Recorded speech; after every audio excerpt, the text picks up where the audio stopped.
प्रिय छात्र, आप सभी का स्वागत है वन स्टेप टू सक्सेस हमारे यह यूट्यूब चैनल, जो कि आपको एजुकेशन के लिए बनाया गया है, जो कि विभिन्न प्रकार के एजुकेशन से रिलेटेड आपको इन्फॉर्मेशन काफ़ी इन्फॉर्मेटिव। और ये खास करके ये जो चैनल बनाया गया, ये चैनल अभी 2024 में होने वाले board examination, Bihar board examination के लिए बनाया गया है, जिसमें क्लास 10th के सारे वीवीआई क्वेश्चंस और ऑब्जेक्टिव क्वेश्चंस एग्जामिनेशन प्रिपरेशन के लिए ही बनाया गया है, कवर करने के लिए। तो चलिए हम लोग इसमें फर्स्ट क्वेश्चन से देखते हैं। बोल रहा है हार्मोन स्रावित होता है, ऑब्जेक्टिव्स। यह आपको मैं बता दूं कि एक्सरसाइज का नाम यहाँ पे लिखा हुआ है, आप लोग देख लेंगे। एक्सरसाइज 2 है ये आपका, ठीक है। नियंत्रण एवं सान्वय। चलिए अब हम क्वेश्चन 1 नंबर देख रहे हैं। क्वेश्चन 1 नंबर बोल रहा है हार्मोन स्रावित होता है, कहाँ से स्रावित होता है ये पूछ रहा है। अंतःस्रावी ग्रंथि से 1 नंबर में। 2 नंबर में बोल रहा है वही स्रावी ग्रंथि से। 3 नंबर में बोल रहा है नलिका से। 4 में बोल रहा है इनमें से कोई नहीं। तो हम बात करें नलिका तो इम्पॉसिबल है, नलिका नहीं होगा। और बी में बोल रहा है वही स्रावी ग्रंथि, यानी देखिए कोई भी हार्मोन स्रावित होता है वो हमारे बॉडी के अंदर होता है। किसी भी बॉडी के पार्ट, कोई भी ऑर्गन से हमारा हार्मोन स्रावित नहीं होता है। तो इसलिए अंतःस्रावी ग्रंथि इसका आंसर होगा, आंसर ए। ओके, चलिए क्वेश्चन नंबर 2 बोल रहा है ग्वाइटर अथवा घेगापन पनपता है। घेगा पनपता है, देखे होंगे कि गला पे क्या होता है कि बेसिकली कोई भी आदमी जिसको ये बीमारी होता है तो उसके गला पे एक्स्ट्रा मांसेस आ जाते हैं, है ना। तो ये एक्स्ट्रा जो आ जाता है मांसेस, ये जो बढ़ जाता है, ये बढ़ा हुआ भाग जो उभरा हुआ आप देखते होंगे, ये घेगा एक्चुअली बीमारी के कारण ही इस तरह के का हो पाता है। तो वही ये क्वेश्चन पूछ रहा है घेगा जो पनपता है वो किसके कमी से पनपता है। तो चीनी की कमी से इम्पॉसिबल है ना। रक्त की कमी से, मोटापे से। देखिए आपको कभी कभी बचपन में सोचते भी होंगे कि भाई ये इसका गला बहुत ज़्यादा मोटा हो गया है ना। ऐसा कुछ होता नहीं है एक्चुअली। इसमें जो आंसर्स हैं वो आयोडीन की कमी से ये बीमारी होता है, ठीक है। कन्फर्म रहिए, आयोडीन की कमी से होता है। एकदम श्योर रहिए कि ये क्वेश्चंस आएंगे, है ना। ये वीवीआई है ना, तो आप तैयारी करके रहें। बोर्ड एग्जामिनेशन है, हल्के में ना लें। अभी पूरा समय लगा करके तैयारी में लगे रहिए, है ना। चलिए हम लोग 3rd नंबर क्वेश्चन देख रहे हैं। बोल रहा है थायरॉक्सिन का स्रवण कहाँ होता है। थायरॉक्सिन का स्रवण कहाँ, चलिए थायरॉक्सिन का स्रवण कहाँ होता है। तो देखिए इसमें ऑप्शन 1 में दिया है थायराइड, ऑप्शन बी दिया है यकृत, ऑप्शन सी दिया है ब्रिक, और ऑप्शन डी एक्चुअली हमारे दूसरे स्लाइड में है, मैं यहाँ पे लिख दे रहा हूँ वृषण, है ना। तो मैं बता दूँ आपको थायराइड और यकृत और ब्रिक और वृषण की बात करें तो थायरॉक्सिन हार्मोन की बात की जा रही है। तो थायरॉक्सिन हार्मोन जो है वो हमारा, वृषण की बात करें, वृषण हमारे हार्मोन स्रावित करने जहाँ पे ये स्राव होगा एक्चुअली उससे काफ़ी क्योंकि ये हमारे बॉडी का वैसा भाग है जो कि जहाँ पे इस तरह के हार्मोन का यूज़ नहीं होता है। तो ब्रिक की बात करें, ब्रिक आपने पिछले में पढ़ा है क्लासेस में कि इसका वर्क डिफरेंट है। यकृत नहीं होगा। मैं बात करूँ तो थायराइड होगा। क्या होगा, थायराइड। आप इससे तरीके याद रखें, थायरॉक्सिन थायराइड, थायरॉक्सिन थायराइड, है ना। ऑब्जेक्टिव एकदम क्लियर रखिए, थायरॉक्सिन थायराइड एकदम वीवीआई के तरह, है ना। ये पूछा जाएगा, ऑप्शन ए आंसर, है ना। तो चलिए हम लोग अब नेक्स्ट आगे की ओर बढ़ रहे हैं। नेक्स्ट क्वेश्चंस पे आ रहे हैं, 1 मिनट।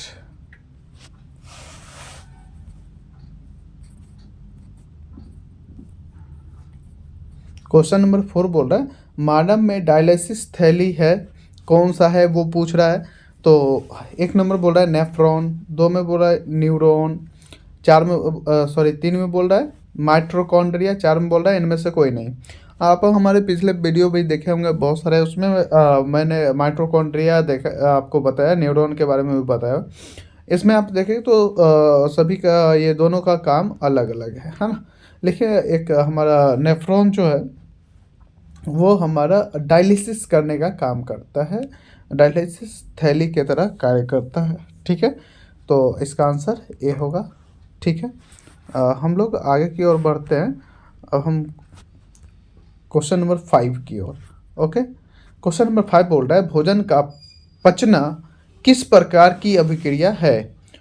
तो उपचयन, संयोजन, अपचयन, विस्थापन। देखिए, विस्थापन भी नहीं होगा, क्योंकि विस्थापन मीन्स, देखिए समझ में आ रहा है, डिस्टेंस। ठीक है, इम्पॉसिबल है। अब हम बात करें आपका यहाँ पे अपचयन, अप लिखा हुआ है, अपचयन, तो ये भी नहीं होगा। ठीक है, हम नेक्स्ट बात करें संयोजन, ट्विंस प्लस, ये भी नहीं होगा। बात करें उपचयन, है ना, तो इसका आंसर उपचयन होगा। ठीक है, ए कंफर्म रखेंगे। ठीक है, आंसर ए। अब हम लोग आगे की ओर बढ़ रहे हैं। क्वेश्चन 6 नंबर में बोल रहा है कौन सा पादप नियंत्रक फल बेचने वालों द्वारा उपयोग किया जाता है? तो बोल रहा है एब्सिसिस अम्ल, जिब्रेलिन, इथाइलिन, है ना। लेकिन यहाँ पर आपको एक डी नंबर का जो ऑप्शन है वो बोल रहा है ऑक्सीन। क्या बोल रहा है डी में? ऑक्सीन। यानी कि हमें बताना है वैसा पादप नियंत्रक फल बेचने वाले द्वारा उपयोग किया जाता है ना, जिसके द्वारा उसे हम लोग क्या करके रखते हैं, उसे स्टोर करके रखा जाता है। तो इसका आंसर देखिए एक भी नहीं होगा। ठीक है, और विशेष डिप्ली क्यों नहीं होगा, इसका उपयोग क्या है अलग एक्सरसाइज में हम करवा देंगे। ठीक है, अभी हम लोग ऑब्जेक्टिव कवर कर रहे हैं, तो इसका आंसर आपका सी होगा कंफर्म। ठीक है, तो चलिए हम लोग क्वेश्चन नंबर 7 देख रहे हैं। कह रहा है वह संरचना जो उद्दीपन की पहचान कराती है कहलाती है, क्या कहलाती है ये बताना है। तो सबसे पहले देखिए डी में बोल रहा है बेचैनी, ये तो गलत ही है ना। सी में बोल रहा है उत्तरदायित्व, तो ये भी गलत है, जो कि सिलेबस से अलग के ही है। नेक्स्ट है प्रभावक, ये भी आपका गलत है। हम लोग देखें ग्राही, ग्राही it is a confirm answer A. ग्राही जो है यह उद्दीपन की पहचान कराती है, जो संरचना के उद्दीपन की पहचान कराती है उसे हम लोग ग्राही कहते हैं, है ना। तो आपको इसका डेफिनेशन भी याद रहना चाहिए, ग्राही किसे कहते हैं, तो आप उसे बताएंगे वह संरचना जो उद्दीपन की पहचान कराती है क्या कहलाती है, ग्राही कहलाती है। अब हम लोग क्वेश्चन नंबर 8 देखेंगे। क्वेश्चन नंबर 8 में बोल रहा है निम्नलिखित में से कौन सी एक अंतःस्रावी और बाह्य स्रावी ग्रंथि दो प्रकार की होती है? तो इसमें हम देखें पिट्यूटरी पिट्यूटरी ग्रंथि, ये भी नहीं होगा। पैराथायराइड, ये भी नहीं होगा। नेक्स्ट है आपका ऑप्शन नंबर बी थायराइड, और ए में है आपका अग्नाशय, है ना। तो चलिए अंतःस्रावी ग्रंथि की जो हम बात कर रहे थे, यानी कि दोनों प्रकार की जो ग्रंथियां हैं, ये स्रावी ग्रंथि वो किस में पाई जाती है वो पूछ रहा है। तो हमारा आंसर इसका जो है वो अग्नाशय जो है, यह अग्नाशय में दोनों तरह का ग्रंथि मौजूद होता है, इसलिए इसका आंसर अग्नाशय होगा। ठीक है, अब हम बात करते हैं क्वेश्चन नंबर 9 में आते हैं। अब क्वेश्चन नंबर 9 जो है ये बोल रहा है कौन सी अंतःस्रावी ग्रंथि वृक्क के दोनों ओर ऊपर स्थित होती है? तो इसके ऑप्शंस हम एक बार ज़रा देख लेते हैं। लास्ट का एड्रीनल, है ना। तो डी में एड्रीनल है। और हम लोग आ जाते हैं अपने पे क्वेश्चंस पे। क्वेश्चन नंबर 9 है ना। क्वेश्चन नंबर 9 बोल रहा है, कौन सी अंतःस्रावी ग्रंथि वृक्क के दोनों ओर ऊपर स्थित होता है? गोनेड्स, प्यूटरिट और अग्नाशय। और अभी आपने देखा 4th नंबर्स में कि आपका एड्रीनल है ना, एड्रीनल। तो ये जो एड्रीनल ग्रंथि है, ये एड्रीनल आपका डी का ऑप्शंस है ना, डी एड्रीनल है ना। अब इसमें आपका जब इसे आप कंप्लीट स्टडी करेंगे तो इस जो कि एक्सरसाइज में भी हमने डिस्कस किया है ना, जैसा कि अभी आप ऊपर ने 8 नंबर क्वेश्चन में देखा भी है। तो इसका आंसर एड्रीनल होगा है ना, 9 का आंसर एड्रीनल होगा। ओके, हम लोग आते हैं क्वेश्चन नंबर 10 पे। क्वेश्चन नंबर 10 ओके, बोल रहा है, जीवों में ध्वनि ग्रहण करने के लिए संवेदी अंग है। कौन सी संवेदी अंग है ये पूछ रहा है। तो हम लोग देखते हैं है ना। तो बोल रहा है प्रकाशग्राही इम्पॉसिबल है ना, ध्वनिग्राही इम्पॉसिबल है ना। डी बोल रहा है स्पर्शग्राही इम्पॉसिबल। अब यहाँ पे आप सी में देखिए, सी में बोल रहा है श्रवणग्राही। अब देखिए जस्ट रिलेट करते हैं हम लोग। ये बोल रहा है ध्वनि ग्रहण करने के लिए संवेदी अंग है ना, और बोल रहा है श्रवणग्राही है ना। तो इसलिए इसका रिलेशन को थोड़ा सा रिलेट करके और याद रखना है, क्योंकि हमें अब ऑब्जेक्टिव कवर करनी है ना। तो अभी अब उतना समय नहीं बच गया कि हम एक्सरसाइज को कंप्लीट स्टडी करके फिर ऑब्जेक्टिव्स में आएंगे है ना। तो इतना आप ध्यान में रखेंगे, ठीक है। अब हम लोग आगे की ओर बढ़ते हैं, इसलिए इसका आंसर आप समझ में गए होंगे, ऑप्शन सी इसका आंसर है, ठीक है। अब हम लोग क्वेश्चन नंबर 11 की ओर बढ़ रहे हैं। क्वेश्चन नंबर 11 बोल रहा है कि वृक्क के ऊपर स्थित अंतःस्रावी ग्रंथि है। कौन सी ग्रंथि है ये पूछ रहा है। तो बोल रहा है ए पीयूष ग्रंथि है। क्वेश्चन नंबर बी बोल रहा है पीनियल ग्रंथि। ऑप्शन सी जो है अधिवृक्क ग्रंथि बोल रहा है। ऑप्शन डी बोल रहा है इनमें से कोई नहीं है।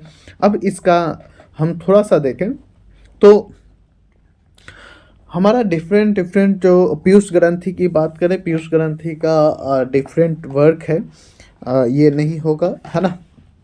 पिनियल। अब देखिए कर है वृक्क के ऊपर स्थित अंतःस्रावी ग्रंथि, तो अब वृक्क से रिलेटेड ही होगा, तो इसलिए इसका आंसर आप रिलेट करके देखें तो इसका आंसर सी होगा, अधिवृक्क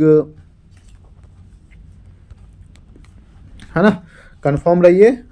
ओके, तो चलिए आगे अगला प्रश्न को देखते हैं, प्रश्न नंबर 13। तो चलिए अब बोल रहा है अधिकतर पादप नियंत्रक उत्पन्न होते हैं। कहाँ से उत्पन्न होता है, कैसे उत्पन्न होता है, ये बताना है। तो बोल रहा है ए बढ़ते तने के अग्रभाग पर, बढ़ती जड़ के अग्रभाग पर, और सी बोल रहा है फ्लोएम की संवहनी नलियों पर। देखिए ये जो अधिकतर पादप नियंत्रक उत्पन्न होते हैं ये हार्मोन से रिलेटेड है, जो कि कभी कभी आप प्लांट्स में देखते होंगे कि उसके एक्स्ट्रा जो लिक्विड्स जहाँ से रिलीज होते हैं, कभी कभी उसके जॉइंट्स से एक्स्ट्रा लिक्विड्स रिलीज होने लगते हैं। तो ये बढ़ते तने के अग्रभाग पे भी होता है और यह जड़ से, दोनों के यह होता है। ज़्यादातर आप इसको बहुत ही सुटेबल एग्जांपल मैं बता दूं, मक्का का जब बाली लगने वाला होता तो उसके नीचे जड़ के आप देखेंगे तो जड़ के साइड से जो छोटे छोटे निकले होते हैं उसमें हार्मोन्स भी रिलीज हो रहा होता है, और हार्मोन्स के साथ साथ वो काफ़ी मुलायम भी होता है। इसलिए इसका आंसर डी होगा, ए और बी दोनों ठीक है, VVI क्वेश्चन से एकदम कंफर्म रखिए, ये आना ही आना है, पूरा तैयारी में रहिए। ठीक है, अगला प्रश्न हम लोग देखते हैं। चलिए, क्वेश्चन नंबर बोल रहा है 14, बीज रहित फलों के बनने को कहते हैं, क्या कहते हैं ये बताइए, है ना। अब आप लोग तो पढ़े लिखे हैं, इस क्वेश्चन का आंसर हम नहीं देने वाले हैं, इस क्वेश्चन का आंसर आप सभी को देना है। और जल्दी जल्दी कमेंट में सभी लोग डालिए, ऑप्शन ए होगा, बी होगा, सी होगा, डी होगा, जो भी होगा आप सभी आंसर डालिए। ठीक है, चलिए हम लोग अब अगला प्रश्न देखते हैं। ये HW है, ठीक है, क्वेश्चन नंबर 14 HW है। ठीक है, आगे बढ़ते हैं। चलिए, क्वेश्चन नंबर 15 बोला है कि निम्नलिखित में से कौन सा पादप हार्मोन है, ये बताइए। अब निम्नलिखित में से कौन सा पादप हार्मोन है? ए में बोल रहा है इंसुलिन, बी में बोल रहा है थायरॉक्सिन, सी में बोल रहा है एस्ट्रोजन, डी में बोल रहा है साइटोकाइनिन। अब साइटोकाइनिन, एस्ट्रोजन, थायरॉक्सिन, इंसुलिन, अब इसमें से कौन सा ऐसा पादप हार्मोन है? निम्नलिखित में से कौन सा है जो कि पादप हार्मोन है, ये बताना है। ठीक है, तो अभी आप लोग को आंसर आ रहा है तो जल्दी जल्दी कमेंट कीजिए, जल्दी जल्दी बताइए, है ना, जल्दी से बताइए। चलिए, तो हम लोग देख रहे हैं कि इंसुलिन, जो कि हम लोगों ने ऊपर देखा है, इसका थायरॉक्सिन का भी अलग हमारा वर्क है, एस्ट्रोजन का भी रिसेंटली हमने क्वेश्चन कवर किया है जो कि डिफरेंट वर्क है, यानी कि आंसर डी होगा इसका, साइटोकाइनिन। आप याद रखेंगे, पादप हार्मोन मतलब साइटोकाइनिन, ऑप्शंस डी कंफर्म। ठीक है, अब हम लोग आगे की ओर बढ़ रहे हैं, क्वेश्चन नंबर 16 की ओर। देखिए, हो सकता है जो क्वेश्चन नंबर है वो थोड़ा सा मिस्टेक होगा, तो टेंशन लेने की बात नहीं है। हम लोग आते हैं क्वेश्चन नंबर 17 जो लिखा हुआ सीरियल नंबर, इसमें कह रहा है 2 तंत्रिका कोशिका के माध्यम मध्य खाली स्थान को डैश कहते हैं, यानी कि 2 तंत्रिका कोशिका है, अब इसके बीच मध्य, यानी मध्य मतलब बीच, रिक्त स्थान को क्या कहते हैं, क्या कहेंगे? तो अब हम लोग ऑप्शन देखते हैं। एक में बोल रहा है दुमिका कहते हैं, बी में बोल रहा है सिनेटिक दरार या सिनेप्स, और सी बोल रहा है एक्सॉन, और डी बोल रहा है आवेग। आवेग तो आपको कैसा लग रहा है? आवेग ऑप्शंस होंगे, लॉजिकली बात करते हैं, है ना। तो ये नहीं होगा। क्यों नहीं होगा? आवेग हम लोग फिजिक्स पढ़ नहीं रहे हैं, है ना, थोड़ा सा ये हटके है। अब हम बात करें तो एक्सोन, ये भी नहीं होगा, ये हार्मोन्स का नाम है। अब हम लोग बात करते हैं दुमिका, जो कि अलग है। अब हमारा आंसर आता है बी। क्या होगा? बी। क्यों? क्योंकि यह हार्मोन का नाम नहीं है, यह तंत्रिका के पार्ट्स का नाम है। तंत्रिका तंत्र जब आप पढ़ेंगे तो उसमें लिखा हुआ है, फिगर को आप कंप्लीट स्टडी करेंगे, जो कि मेरा इंट्रोडक्शंस ऑफ यानी कि सेकंड वीडियोस मेरा अपलोड, सेकंड एक्सरसाइज का, उसमें आप देखेंगे, आपको मिलेगा तंत्रिका तंत्र। मेरे इसमें मैंने बहुत सारा वीडियोस भी डाला है, अमीबा, तंत्रिका तंत्र, पैरामीशियम, है ना, तो ये सब आप चेक कीजिए, है ना, आपको मिलेगा। तो चलिए यहीं तक ख़त्म करते हैं और हम नेक्स्ट फिर सेकंड एक्सरसाइज का फिर ऑब्जेक्टिव के साथ मिलते हैं। तब तक के लिए धन्यवाद। और हमारे इस वीडियो को आप जितने भी 10th में जुड़े हुए स्टूडेंट्स हैं सभी तक पहुंचाने का कार्य कीजिए, सभी को भेजिए। ये भेजने में आपको पैसा नहीं लगता है, निःशुल्क है, आप सभी के पास भेजिए और ज़्यादा ज़्यादा इसको सब्सक्राइब, शेयर, लाइक सब कुछ करवाइए। ठीक है, धन्यवाद।